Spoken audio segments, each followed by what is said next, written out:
Por que é importante ter humildade diante das nossas realizações?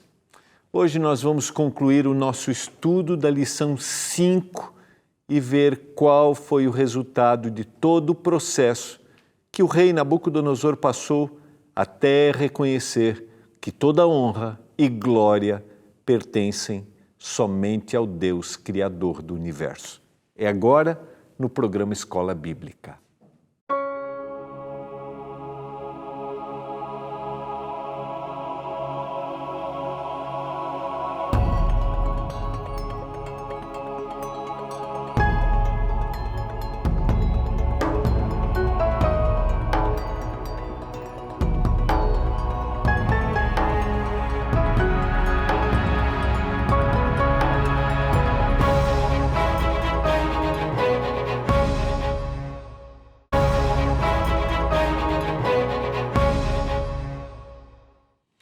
Olá, tudo bem com você? Que privilégio! Estamos chegando ao final de mais uma semana aqui no programa Escola Bíblica.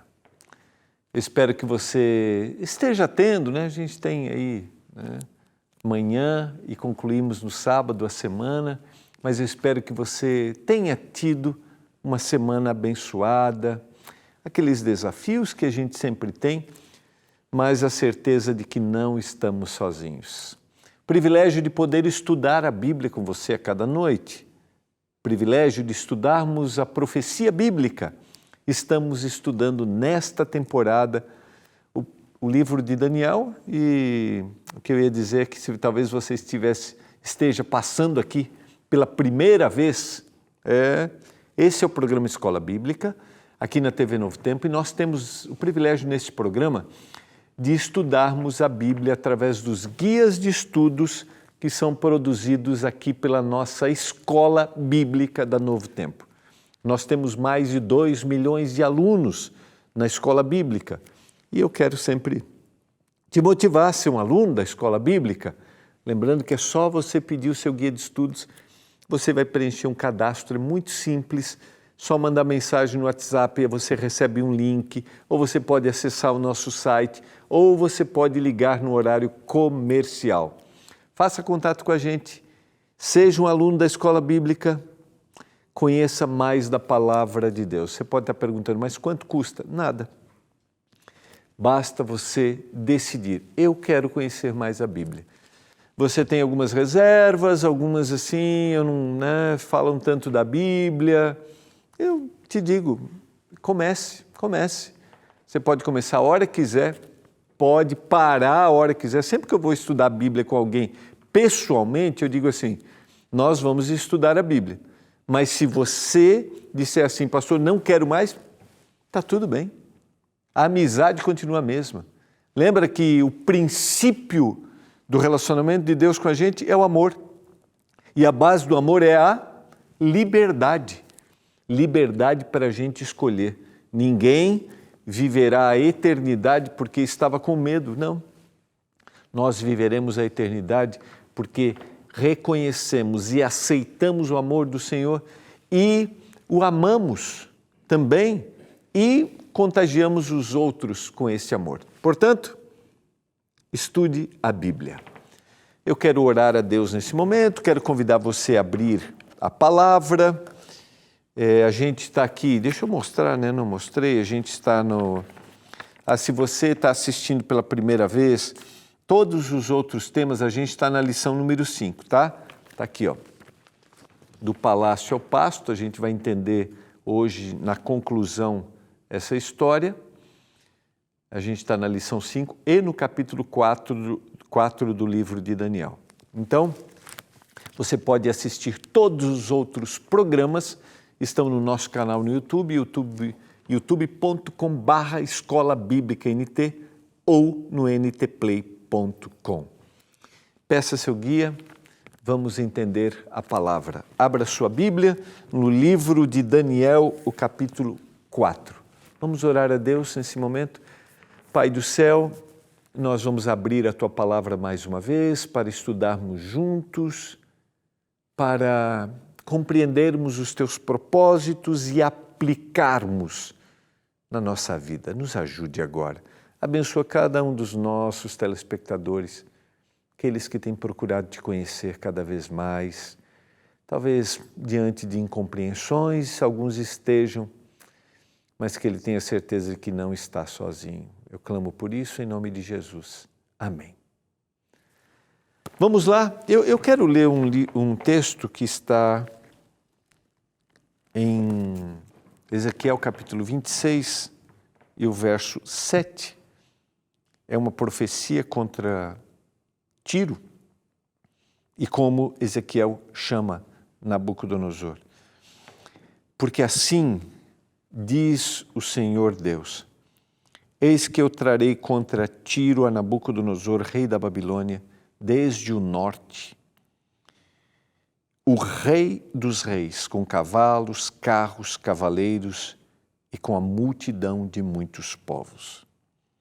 O profeta Ezequiel chama Nabucodonosor aqui de o rei dos reis, o poderoso Nabucodonosor.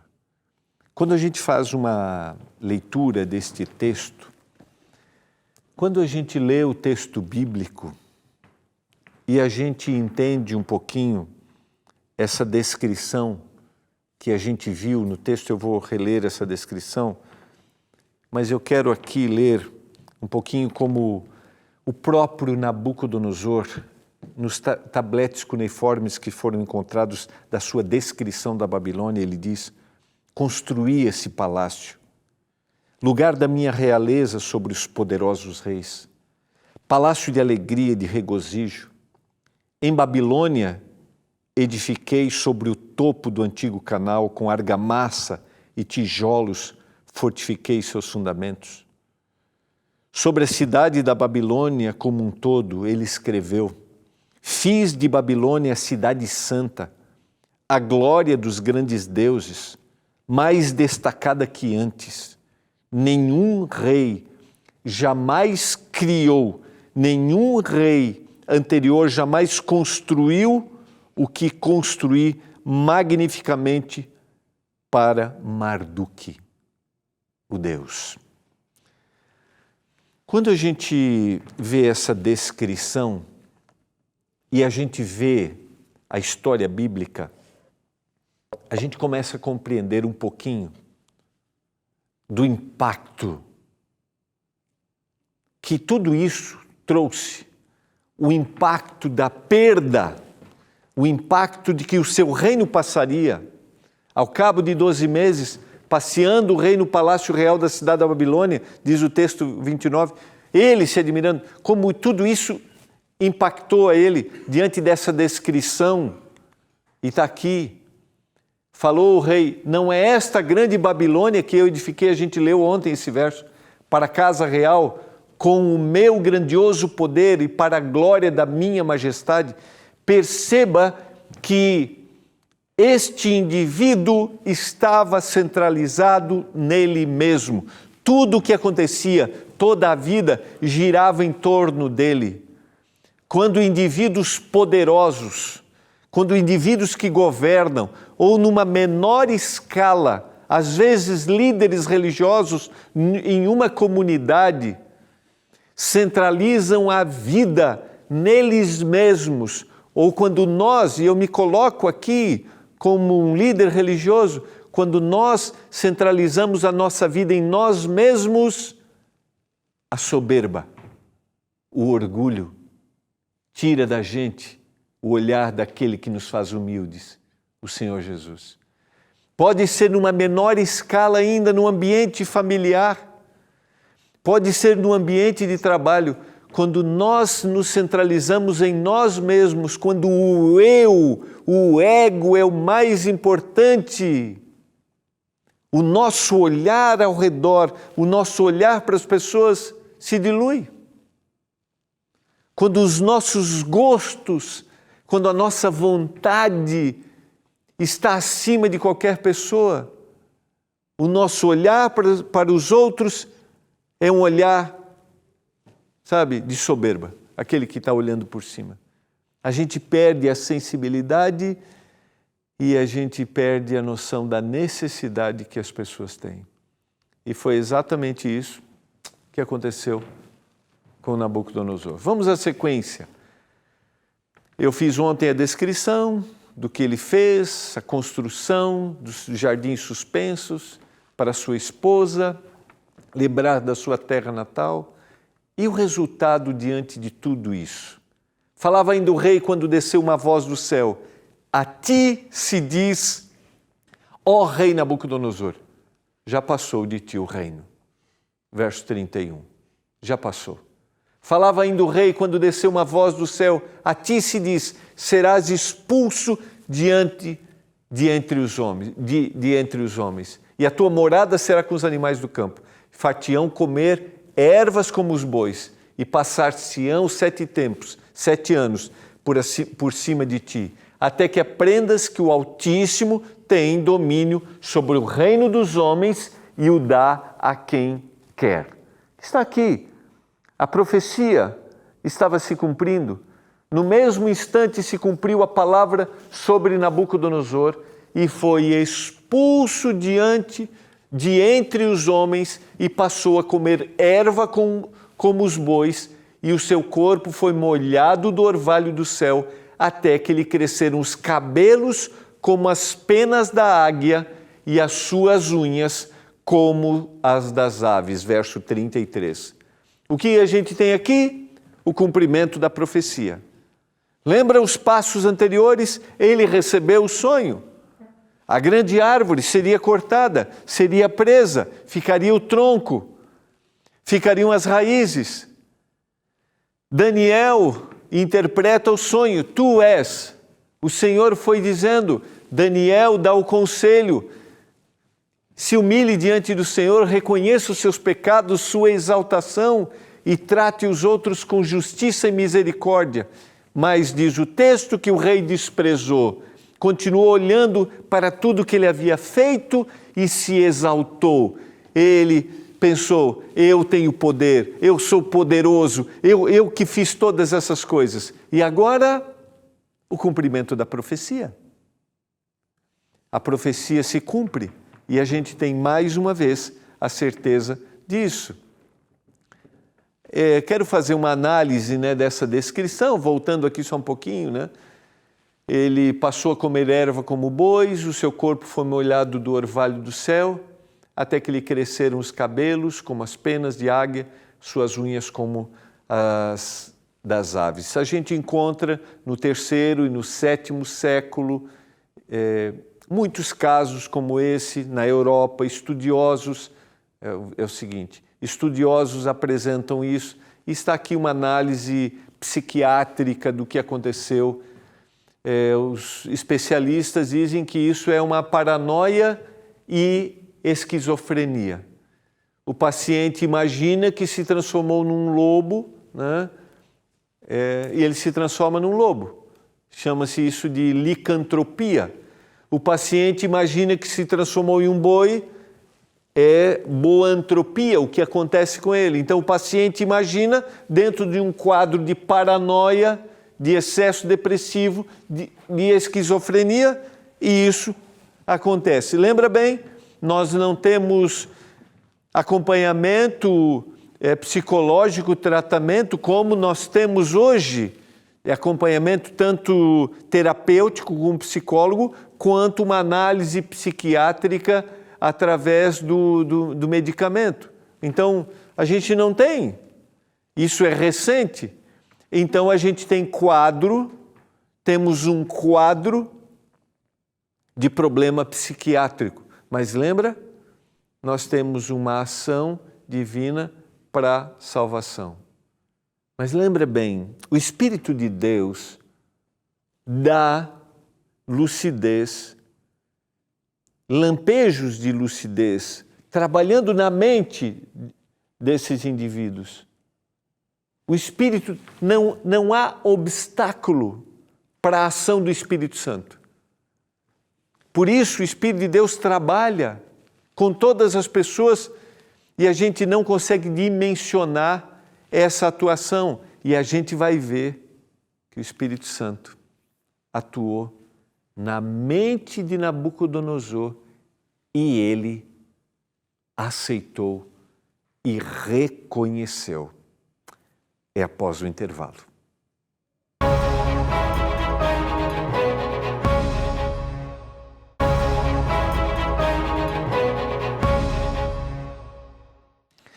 Você está acompanhando o programa Escola Bíblica. Aqui a gente tem a oportunidade de estudar a Bíblia, de meditar no texto bíblico, através dos guias que são produzidos pela TV Novo Tempo, pela Escola Bíblica da Novo Tempo. Seja um aluno da Escola Bíblica.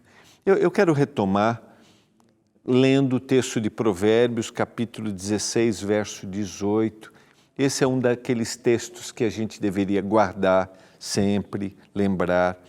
A soberba precede a ruína e a altivez do espírito a queda.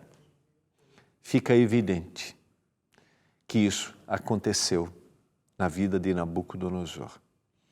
A soberba precede a ruína. Mas todo aquele que se humilhar, aquele que se colocar diante do Senhor e reconhecer que Ele é a fonte de todas as coisas, esse será exaltado. Vamos para a conclusão. Então a gente tem um estado, dentro de uma análise psiquiátrica, um estado de paranoia e esquizofrenia, tornando Nabucodonosor um paciente que imagina e ele é, e a gente tem vários quadros descritos. No Museu Britânico encontra-se um tablete cuneiforme com um texto que faz alusão a essa insanidade de Nabucodonosor como uma fonte extrabíblica. Mas agora nós temos o ato da misericórdia, porque o Senhor está trabalhando e em algum momento o Espírito Santo, mesmo nesse quadro de paranoia de Nabucodonosor, o Espírito Santo em um momento falou a mente de Nabucodonosor. E ele, lembra bem, o capítulo 4 do livro é um testemunho, é uma descrição da sua história. Nabucodonosor está contando o que aconteceu. Ele se refere a isso. Além das informações bíblicas, a gente tem informação extrabíblica desse momento de insanidade. Mas olha como este ato de misericórdia, que é o objetivo, acontece na vida dele. Verso 34, mas ao fim daqueles dias, eu, Nabucodonosor, levantei os olhos ao céu, tornou-me a vir o entendimento, e eu bendisse o Altíssimo, louvei, glorifiquei ao que vive para sempre, cujo domínio é sempre eterno e cujo reino é de geração em geração. Ao fim daqueles dias, e aqui está a frase, levantei os olhos ao céu. Os olhos não podem estar centralizados em nós mesmos. A gente não pode achar que o mundo gira em torno de nós. A gente não pode achar que as pessoas têm que fazer o que a gente quer que elas façam. Sabe, que as pessoas têm que nos atender. Não. Você quer ter uma vida feliz? Você quer ter relacionamento feliz? Você quer ter um relacionamento com Deus, um relacionamento de felicidade? Que os teus olhos estejam voltados ao céu e não a você mesmo. Lembra o olhar? Não aquilo que você fez. Quando Nabucodonosor olhou para tudo, se orgulhou de todas aquelas construções. Lembra quando os discípulos chegam ao templo? Está lá em Mateus capítulo 24, que precede ali os últimos sinais, os últimos acontecimentos. Que pedras, que construções, olhando para o templo de Jerusalém. E como o Senhor responde, não ficará pedra sobre pedra. Quando o nosso olhar está para aquilo que a gente realizou, o nosso olhar está para a nossa vontade, para aquilo que a gente quer, achando que todos têm que atender à nossa vontade, virá a infelicidade e com certeza a queda. Mas, quando o nosso olhar está para o céu, a gente tem a verdadeira noção do que nós significamos e de como realizamos as coisas no Senhor. Sequência. E é só para a gente lembrar aqui, né? Eu acho que vale a pena a gente só citar aqui Aqui, deixa eu voltar. Eu bendisse o Altíssimo, eu louvei, eu glorifiquei, e eu reconheci que Ele é eterno, e o seu reino é que dura de geração em geração. Todos os moradores da terra são por Ele reputados em nada, e segundo a sua vontade, Ele opera com o exército do céu e os moradores da terra. Não há quem lhe possa deter a mão, nem lhe dizer, que fazes? Não tem. Ninguém pode fazer isso. Ninguém pode dizer, ninguém pode interromper. Tão logo me tornou a vir o entendimento também para a dignidade do meu reino, tornou-me a vir a minha majestade, o meu esplendor. Buscaram-me os meus conselheiros e os meus grandes, e eu fui restabelecido no meu reino. E a mim se ajuntou extraordinária grandeza. Por quê? Porque ele voltou. Primeiro, a profecia estava se cumprindo. Segundo, o Senhor havia dito que aquilo aconteceria. O Senhor lhe devolveu. Não foi ele que devolveu. Qual foi a ação de Nabucodonosor? Qual foi sua ação? Foi a entrega. Foi a entrega e o reconhecimento. Você gostaria que a sua vida tivesse verdadeiro significado e transformação? Entregue-se e reconheça. Eu quero hoje à noite, mais uma vez, me entregar e reconhecer que tudo vem do Senhor, que tudo depende dEle. E o texto é claro. Agora, pois, eu, Nabucodonosor, louvo, exalço e glorifico ao Rei do céu, porque todas as suas obras são verdadeiras e os seus caminhos justos, e pode humilhar aos que andam na soberba. Lembra bem, no capítulo 2 ele reconhece, eu acho que até citei isso essa semana, ele reconhece o Deus de Daniel. No capítulo 3 ele reconhece o Deus dos amigos de Daniel. Mas aqui ele diz assim, eu glorifico ao Deus do céu. Agora, o Deus de Daniel, o Deus dos amigos, é o Deus de Nabucodonosor. Estamos falando do homem mais poderoso da terra nesse período, que reconhece verdadeiramente. Só é quem é capaz de ver além de si mesmo pode ser salvo. Quando a gente centraliza em nós, quando a gente olha para a nossa vida, quando a gente pensa que nós temos poder para todas as coisas, a gente não vê perspectiva. A gente não vê. Agora, quando a gente olha para além de nós mesmos, aí a salvação, aí a solução. Eu quero terminar essa semana perguntando para você: você gostaria de olhar além de si mesmo? E quero aplicar para as duas áreas, os relacionamentos horizontais e o relacionamento vertical. Quando eu olho além de mim mesmo, eu vejo que o Senhor pode me mudar. Agora, quando eu centralizo, não há solução.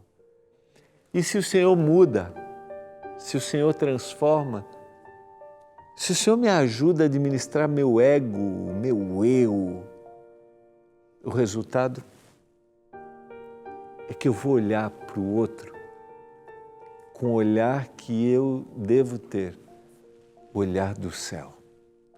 Aí eu não vou discriminar, aí eu não vou exigir, eu não vou achar que eu preciso ser atendido.